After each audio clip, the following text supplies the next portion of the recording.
அனைத்து உரிமை குரல் நண்பர்களுக்கும் வணக்கம். சீமான் கேட்ட பல விஷயங்களை ரொம்பவே துணிச்சலாக தினத்தந்தி பார்த்தீங்கன்னா அவங்களுடைய நாளிதழில் கேள்வியாக எழுப்பியிருக்காங்க. இது குறித்த விவரங்களை தான் இந்த ஒரு வீடியோவில் நம்ம பார்க்க போறோம். வாங்க பார்க்கலாம். தமிழ்நாட்டு ஊடகங்கள் பார்த்தீங்கன்னா என்னதான் நாம் தமிழ் கட்சியுடைய நியூஸை போட்டாலும் அவங்க ஆளுங்கட்சியோ அல்லது மத்திய அரசையோ எதிர்த்து பேசினாங்க அப்படின்னா அந்த ஒரு வீடியோ வெட்டியும் ஒட்டியும் தான் போட்டுட்டு வந்துட்டு இருப்பாங்க. இதற்கு முதல் முக்கிய காரணமே தமிழ்நாட்டில் இருக்கக்கூடிய முன்னணி ஊடகங்கள் பார்த்தீங்கன்னா திமுக கட்சிக்கோ அல்லது பாஜக கட்சிக்கோ தான் துணையாக இருக்காங்க அப்படின்றது தான் நிதர்சனமான உண்மையாகவே இருக்கு.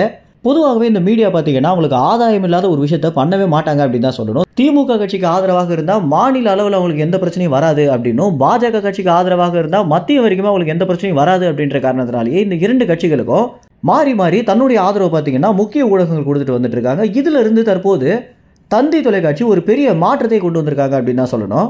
தினத்தந்தி பார்த்தீங்கன்னா தற்போது சீமான் மத்திய அரசை எதிர்த்து கேள்வி கேட்டதை எடுத்து அந்த ஒரு செய்தியை தன்னுடைய நாளிதழில் அப்படியே துணிச்சலாக போட்டுக்கிறது அப்படின்றது ஒரு பெரிய பரபரப்பை உண்டு பண்ணியிருக்கு அப்படின்னு தான் சொல்லணும். தமிழக மீனவர்களை இலங்கை கடற்படையினர் பார்த்தீங்கன்னா பிடிச்சி மொட்டை அடிச்சு விடுறதும் அதற்கு பிறகு சுட்டு கொள்றதும் அப்படின்னு கிட்டத்தட்ட 10 வருஷமாக இந்த ஒரு விஷயம் நடந்துட்டு இருக்கு.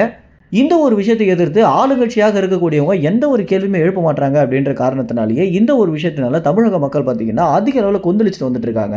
இதற்கு தான் சீமான் அவர்கள் என்ன சொல்லியிருந்தாரு அப்படின்னா, நான் மட்டும் ஆட்சிக்கு வந்திருந்தேன் அப்படின்னா என்னுடைய மீனவனை சுடுறான் அப்படின்னா அவன் கையில கண்ணை கொடுத்து நானே சுடுறான்னு சொல்லுவேன் அப்படின்னும், உங்களுக்கு ஏன் ரத்தம் அந்த மாதிரி பதைக்க மாட்டேங்குது அப்படின்னு ஆளுங்கட்சியை பார்த்து சீமான் அவர்கள் கிட்டத்தட்ட 10 வருஷமாக கேள்வி எழுப்பி வண்ணம் இருந்துட்டு இருக்காரு. இருந்தாலும் இந்த ஒரு விஷயத்திற்கு இப்போ வரைக்கும் முற்றுப்புள்ளி இல்லாம தான் இருந்துட்டு இருக்கு. ஒரு வாரத்திற்கு 2 தமிழக மீனவர்களாவது பார்த்தீங்கன்னா இலங்கை கடல் படையினரால் சுட்டுக் கொல்லப்படுறாங்க.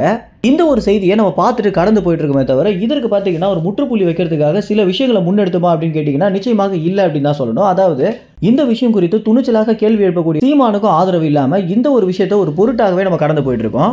இனிமேலும் இந்த மாதிரி நடக்கக்கூடாது அப்படின்ற நோக்கத்துல தான் தந்தி தொலைக்காட்சி பார்த்தீங்கன்னா சீமான் கேட்ட எல்லா கேள்விகளையுமே அப்படியே அவங்களுடைய நாளிதழில் போட்டிருக்காங்க. அது மட்டும் இல்லாமல் இந்த ஒரு விஷயம் குறித்து சீமான் அழைத்து தனியாக ஒரு நேர்காணல் எடுக்க போறாங்க அப்படின்னு தெரிய வந்திருக்கு. தந்தி தொலைக்காட்சி செய்திருக்கக்கூடிய இந்த துணிச்சலான காரியம் குறித்து என்ன நினைக்கிறீங்க அப்படின்றது உங்க கமெண்ட்ஸில் தெரிவிங்க. நன்றி, வணக்கம்.